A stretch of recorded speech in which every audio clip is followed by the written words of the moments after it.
Bon les gars, je vous pose une question. Est-ce que les gens d'aujourd'hui s'intéressent à Marvel? C'est bien ce que je pensais, hein. Personne. Bon ok, pas grave, hein. Bonsoir, bonjour, c'est Satire, et au monde, c'est Satire. Je l'ai ouvert. Ah là là là là, pas recommencer. Il a l'air complètement traumatisé. Je peux pas venir à coup de ouais, mais attends, le film il est beau, mais après qu'est-ce qu'il raconte? Il raconte rien. Et donc bonsoir et bonjour tout le monde, c'est Satire et aujourd'hui une nouvelle vidéo où on parle enfin de Marvel. Enfin on a une vidéo centrée sur Marvel parce que c'est quand la dernière fois qu'on a eu une vidéo centrée sur Marvel? Ouais, c'était il y a un petit bail à peu près, je sais pas quand. Et c'est vrai que depuis le confinement, on sait pas trop ce qu'il y a Marvel, hein, mais... Ouais, ça se voit que là tu nous fais certaines choses assez... discutable, hein, en effet. Hein. Bon, certes, Marvel nous a toujours proposé de la plutôt bonne qualité, de très bonne facture. Mais que quand il s'agissait, par exemple, des Avengers ou des Gardiens de la Galaxie, sauf que quand tu descends un petit peu plus bas et que tu regardes les autres films qui se sont faits derrière, soit tu peux t'attendre à quelque chose de très bon, soit quelque chose de bonne trempe, soit quelque chose de niais, ou soit quelque chose de mauvais. Après, t'as rarement le cas du catastrophique, mais bon, voilà, ça on va pas trop débattre, hein, c'est même pas le sujet. Rien que cette année, par contre, Marvel, ça a été...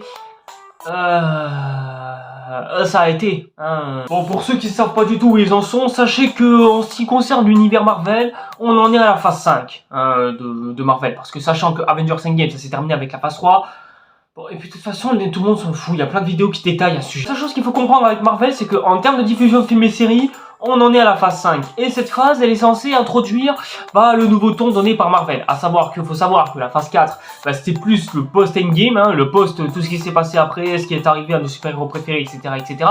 Là, cette nouvelle phase, c'est plus pour redémarrer quelque chose de nouveau. Voilà, hein, introduire de nouveaux antagonistes, nouveaux enjeux. Ça a déjà commencé avec Kang, notamment avec Quantumania. Mais après, parce que déjà, il y a 3 problèmes qui s'opèrent avec ces films-là. À savoir que le premier, les effets spéciaux. Voilà, sachez que les studios d'effets spéciaux sont en baisse de qualité, hein, et pas seulement à cause de ces spécialistes-là, parce que, qu'on le veuille ou non, les spécialistes d'effets spéciaux ont toujours été excellents et irréprochables dans tous leurs films. Non, c'est juste que là... ouais. Tu vois ces articles-là, t'as peur. Ensuite, le second problème, la direction à prendre, à savoir où est-ce que ça va aller maintenant. Puisqu'on a déjà eu notre fin, notre début, notre milieu, notre fin lors des 3 premières phases avec Marvel. Mais du coup, ça va être quoi la suite? En fait, Marvel, ça rencontre exactement la même problématique avec Pirates des Caraïbes, dont j'en ai parlé d'ailleurs dans cette vidéo, allez la voir. Mais ouais, c'est exactement ça. À savoir qu'on avait 3 parties qui étaient vachement incroyables et qui nous ont... scotché, mais après c'est quand on entre à partir de la phase 4 où là c'est là que débutent les emmerdes et la phase 5 ne va pas du tout arranger ça et du coup ça va être quoi la direction à prendre après tout ça? Exactement, c'est... Et enfin la troisième raison,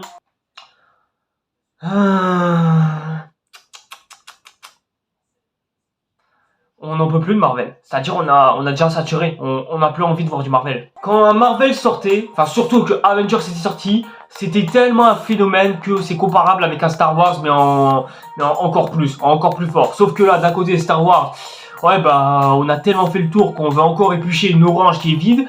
Mais Avengers c'était le gros phénomène de l'époque, hein. Je me rappelle encore, j'étais présent.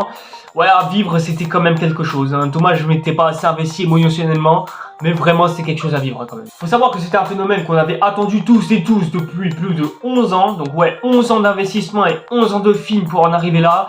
Ouais, le résultat était à attendre et il était complètement mérité. Seulement voilà, après cette phase 4, c'est à ce moment-là où les problèmes vont commencer. Déjà, on commence avec Far From Home. Je vais pas me justifier plus que ça, on commence avec Far From Home. Et à partir de ce moment-là, Marvel ne fait plus de films, mais de séries. Enfin, si, ils font des films, bien sûr. Mais, voilà, ils font juste des films. Mais, il faut aussi des séries. Enfin voilà, il faut filmer des séries, c'est ça qu'il faut comprendre. Et du coup, le catalogue de Marvel commence à beaucoup plus s'élargir. À savoir que l'on a une série centrée sur... Falcon et le soldat d'hiver, une autre série centrée sur Loki, une aventure avec Wanda et Vision. Même si bon, on voyait pas trop l'utilité, mais je dois admettre que la série est très qualitative, hein, je vous la suggère. Seulement, comme on est arrivé en 2020 à cette période-là, et que je dois vous rappeler qu'est-ce qui s'est passé en 2020, Non mais c'est bon, t'as compris ma gueule. Hein. Du coup, il y a plus beaucoup de gens qui vont au cinéma et c'est là que les problèmes vont un petit peu commencer parce que en termes de calendrier, ça chamboule tout chez Marvel. Ils sont obligés soit de reporter des séries ou des films à plus tard, soit de les diffuser quand même en salle malgré l'attendu fait qu'ils comptent flop. Du coup, ouais, ça coince. Et d'un côté, tu pouvais avoir des séries qui étaient plutôt sympatoches et agréables à regarder, comme par exemple Moon Knight ou Hawkeye, qui, d'un côté, ouais, c'était sympatoche mais sans plus. De l'autre, c'était très intéressant mais sans plus. Voilà, t'avais des séries à qualité variable mais de bonne facture quand même et qui se regardaient. Par contre, côté film, c'est là où la qualité commence un petit peu à baisser. Pas seulement des effets spéciaux comme j'en avais parlé, parce que oui, les effets spéciaux, c'est à partir de ce moment-là aussi, ça commençait à merder. Mais vraiment, tu pouvais avoir des films qui pouvaient être soit sympatoches comme Shang-Chi ou The Eternal, ou soit des succès surestimés comme No Way Home ou Love and Thunder. Bon, Love and Thunder, c'est divisé, hein, bien sûr. Ou encore, tu avais Multiverse of Madness. Bref, c'est à partir de ce moment-là où on sent que Marvel, ça s'épuise un petit peu. Les films de Marvel en devenaient tellement mauvais que j'ai été obligé de mettre Wakanda Forever dans mon flop 5 de l'année 2022, dans mon bilan 2022. Ouais, force est de constater qu'à partir de ce moment-là, c'est complètement mérité. Hein. Parce que ces films-là souffrent de 3 problèmes. Comme je vous ai dit, les effets spéciaux qui rendent certains visuels moches, sauf Eternal et Shang-Chi, mais ça c'est juste 2 exceptions. Ensuite, les producteurs veulent tellement que leurs films puissent convenir à leur calendrier qu'à un moment donné, ces films en deviennent impersonnels et artificiels, ce qui fait qu'il manque non seulement d'identité et surtout qu'il manque de profondeur. Du coup, on regarde juste des films interchangeables et une sorte de bande-annonce pour le prochain film, qui sera une bande-annonce pour le prochain film, qui ensuite sera une autre bande-annonce pour un autre prochain film, et ainsi de suite, et ainsi de suite, et ainsi de suite. Pour les séries, n'en parlons pas, c'est quasiment la même chose, enfin, quasiment. Il y en a qui sortent un petit peu du lot, je pense à Hawkeye et Falcon Winter Soldier par exemple, mais le reste... Ouais, non, c'est juste une autre bande-annonce pour une autre bande-annonce pour une autre bande-annonce. Il répète ça au moins 20 fois. Tu le dis une fois, c'est bon normalement, et les gens ils ont compris. Et même s'ils avaient des succès financiers plutôt honorables, et que Marvel s'en faisait quand même plein les poches malgré tout, moins que Endgame, parce que Endgame, ouais, c'est un petit peu un tout autre niveau, voilà, un tout autre. Bon, voilà. À partir de la phase 5, c'est là que tout va dégénérer. Parce que lorsque Ant-Man Quantumania sort, ou Ant-Man 2 et la guêpe Quantumania, enfin, appelle-le comme tu veux. Lorsque le film est sorti, non seulement le film prend un bad buzz monumental à cause de ses effets spéciaux, voilà, juste pour ça, il n'y a aucune autre raison. Et puis surtout, ouais, juste à cause de ça, ça va lui faire un de ses plus gros bids fait depuis un long moment déjà. Et croyez pas que ça va s'arranger au fil du temps, parce que leur dernière série, Secret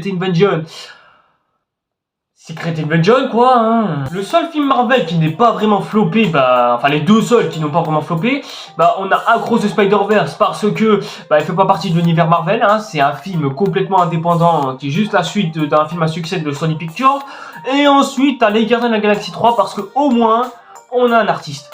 Voilà, c'est tout. On a un artiste qui maîtrise son art et qui a su vouloir raconter quelque chose et surtout qui nous aura fait vivre d'excellents moments en l'espace de 9 ans. Voilà, c'est tout. C'est pour ça que Les Gardiens de la Galaxie 3 et Across the Spider-Verse sont des gros succès au box-office. Tout simplement parce que non seulement ils ont su se démarquer de la concurrence et ils ont su être des films faits par des artistes avant tout. Contrairement au reste où c'est soit artificiel, soit imbuvable, soit... Ouais, non, on n'en peut plus, on veut regarder autre chose à la place. Il y a Transformers Rise of the Beast qui sort là, c'est bien. Après, en même temps, c'est normal. 2023, c'est plus précisément l'année que j'appelle le catacombe du box-office mondial. Voilà, c'est-à-dire qu'on a beaucoup de films qui flopent et beaucoup de films qui n'arrivent pas trop à s'en sortir en salle de cinéma. Et même pas en télévision, parce que comme je vous ai dit, Secret Invasion, non seulement ça n'a pas intéressé grand monde et surtout la série s'est fait défoncer. Et surtout, c'est l'un des plus gros bits de la plateforme. Hein. Voilà, encore une raison qui font que les gens se cassent de Disney+. Mais bon, moi j'irais juste parce qu'il y a The Lost. J'ai jamais vu cette série. Ajoute à ça, en plus de ça, la grève des acteurs et des scénaristes qui se chamboulent. Lui aussi, tout le calendrier Disney ainsi que de Marvel, qui avait prévu beaucoup de choses rien que cette année ainsi que l'année prochaine. Sachez que j'en ai déjà parlé dans cette vidéo que je vous invite à voir. Ouais, on est peut-être sorti du confinement, mais on n'est pas sorti d'une bonne diffusion en salle. Mais bon, voilà. Et dans un mois sort The Marvel, avec le retour de Captain Marvel, ainsi que de 2 autres annexes dont tout le monde se fout. Mais du coup, il y a qui va s'intéresser à ce genre de film qui a coûté 220 millions de dollars? Je crois que le seul film qui a coûté ce prix-là, c'était The Flash. Un autre film de super-héros qui a eu une autre histoire dont on parlera, vous inquiétez pas, c'est marrant. Mais c'est un prix qui côtoie un petit peu le budget de Avengers Infinity War et Endgame. Aïe aïe aïe aïe aïe aïe aïe aïe aïe aïe aïe aïe. Franchement les gars, pour ce prix au point il est coûté, ouais, je sens que ce film va connaître une belle histoire, mais pas dans le sens dans lequel vous le pensez. Parce que vous allez me dire, c'est quoi le problème de tout ça? Pourquoi est-ce que Marvel ça marchait avant, mais aujourd'hui ça ne marche plus? Eh bien comme je vous ai dit, en fait le problème c'est que nous les fans de Marvel, on ne sait plus trop ce qu'il y a à dire. Et puis surtout on a déjà passé le temps avec Marvel, hein, à savoir que les Avengers et compagnie c'est terminé, on a déjà passé le temps, voilà, on a tourné la page les gars, ça y est c'est fini. On a eu nos dernières petites histoires, notamment avec les gardiens, avec Tom Holland aussi, mais oui, lui on l'oublie, miskin, mais voilà. À force de vouloir faire que du Marvel, et d'avoir fini une histoire qui s'était si bien passée, qui s'est si bien déroulée, maintenant il reste plus rien, et plus grand chose à raconter.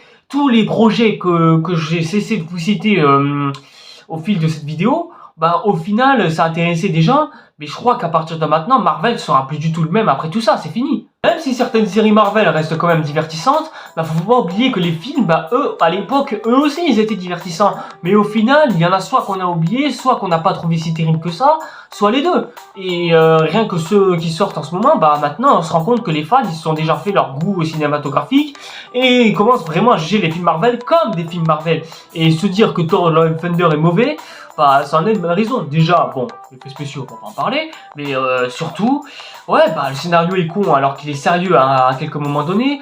Et puis surtout, Thor est devenu littéralement une caricature de lui-même, ce qui me déçoit énormément après le merveilleux premier opus qu'il nous a livré. Ça fait peut-être plaisir de retrouver un style avec Sam Raimi dans Multiverse of Madness, mais au final, on a retrouvé que son style. Le reste, que ce soit scénario, intrigue et histoire, on s'y retrouve pas. On n'a pas la tension émotionnelle que l'on a dans les films de Sam Raimi de général. No Way Home, c'est du fanservice, on va pas en parler. Black Panther 2, malgré son bel hommage envers l'acteur principal qui en est décédé suite à un cancer un cancer du quoi, bref, je sais plus, mais qui même s'il a eu un bel hommage à son propre film, au final, le reste du film, ça se voit que ça a été fait dans la précipitation et dans le chaos, et que cette vidéo, qu'une vidéo mériterait d'être faite juste sur le tournage de Black Panther 2. Ant-Man Quantumania, même si ça peut être un divertissement honnête pour certains, faut être forcé d'admettre que les effets spéciaux sont tellement gênants qu'à un moment donné, tout le monde en a trop dit au sujet, hein. Du coup, le bouche à oreille n'a pas trop marché au sujet d'Ant-Man et la guerre. Voilà les gars, je crois qu'avec tout ça, on verra plus jamais Marvel de la même manière. Donc du coup, est-ce que ça vaut la peine d'aller voir The Marvel au cinéma?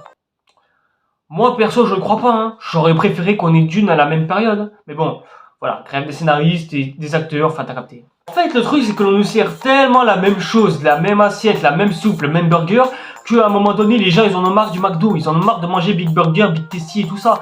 Les gens, maintenant, ils veulent un peu plus de sérieux et prendre un peu plus soin de leur corps. Du coup, ils seront obligés d'aller dans un restaurant gastronomique qui servent des bonnes choses bonnes pour la santé et qui voient surtout des chefs cuisiniers passionnés de ce qu'ils font, plus que de voir des gens travailler au CB43 à encaisser. Est-ce qu'il y a quelqu'un? Martin Scorsese, il y a quelques jours de cela, il a dit une phrase très intéressante à ce sujet. Et il a dit que tous les films de super-héros et comic book qui émergent, ça va tellement faire fermer l'esprit des gens autour du cinéma qu'il y a des gens qui vont littéralement penser que le cinéma ce n'est que ça, des adaptations de comic book en prise de vue réelle au cinéma. Et quelque part, il a complètement raison. Aujourd'hui, les gens ils croient que le cinéma ce n'est que ça, des films de super-héros par-ci, des films de super-héros par-là, un gars qui balance des lasers par-ci, un gars qui balance des coups de poing par-là. Bref, les gens ils croient que le cinéma c'est que ça. Alors qu'en fait, si tu cherches un peu et que tu regardes tous les films que j'ai abordés au fil de ma chaîne YouTube, tu verras que ce n'est pas que ça. Certes, on parle beaucoup de films de super-héros, mais il y a des fois où j'arrive à m'en détacher et je vous propose autre chose. Par exemple, des films un peu plus humbles, des biopics historiques, des films de science-fiction, des films d'animation, même à certains moments. Bref, le cinéma, c'est tellement vaste et dire que tous les films de super-héros, ça a forgé le cinéma, c'est archi faux. Parce que déjà, le cinéma, ça a été inventé avant même que le mot super-héros existe. Parce que oui, super-héros, c'est quasiment un seul mot, hein, puisqu'il y a un tiré entre les deux. Martin Scorsese n'a jamais dit que c'était 8e péché capitaux de dire que faut pas aimer les trucs comic book, tout ça, je sais pas quoi. Le gars, il a jamais dit ça. Ce qu'il dit, c'est que Bah, en fait, à force de regarder qu'une seule chose, bah, on finit par se limiter à d'autres et on se ferme d'esprit. Voilà, c'est à peu près ça qu'il a dit. Par exemple, il va sortir son film en octobre, bah il y a peu de chances que les gens aillent voir son film parce que le gars il a juste voulu faire du cinéma traditionnel comme personne n'en fait. Mais bon, comme des gens ils sont plus intéressés par un gars de super-héros qui balance des lasers plus que de voir un film intellectuel avec de grands noms qui ont bercé le cinéma, ouais, là c'est un peu compliqué. Donc voilà, vous savez ce qu'il vous reste à faire les mecs. Du coup là, je vous pose la question derrière ma caméra. Est-ce qu'aujourd'hui ça en vaut la peine de voir des films Marvel de nos jours? Moi perso je pense que non, hein. Je pense qu'il est temps de laisser sa place à DC Comics, hein. C'est à son tour maintenant de prendre sa place, en espérant qu'il n'envahisse pas trop l'espace vital du cinéma comme l'a fait Marvel. Et on espère qu'on aura un peu plus de qualité de la part du cinéma. Et venant de Marvel, bah ouais, je m'attends plus à rien. Voilà, j'aime plus Marvel et je préfère, littéralement je préfère démissionner, hein. Du coup vous savez ce que ça veut dire les mecs, que vous aurez pas d'après-séance ou d'après-film sur The Marvel et que vous aurez sûrement plus d'après-film autour de Marvel de ma part, hein. Donc voilà, c'est pour ça que je vous fais précisément cette vidéo. Parce que je crois que Marvel et moi, c'est terminé. Voilà. Peut-être que j'y jetterai un coup d'œil en 2 spies, mais vous attendez absolument rien de ma part, hein. Voilà, je préfère le citer comme ça, hein. Voilà les gens, c'est tout pour cette vidéo. J'ai fait une vidéo assez courte cette fois-ci, mais bon, je me suis dit, quitte à ce qu'on parle de Marvel, autant que ce soit la bonne occasion. N'hésitez pas à me dire ce que vous avez pensé de cette vidéo et de tout ce que j'ai pu dire, hein, évidemment en commentaire. N'hésitez pas aussi comme d'habitude à me suivre sur les réseaux sociaux, ça me fera toujours plaisir. N'hésitez pas aussi comme d'habitude à vous abonner à la chaîne et activer la petite cloche pour être au courant des prochaines nouveautés qui viennent. Et nous en attendant, on se retrouve pour une prochaine vidéo. Allez, c'était la satire, ciao les gars. C'est trop sale, t'as fait trop de sale. C'est dommage, car j'étais un bon gars, mais je suis devenu un bandit. Le OG, le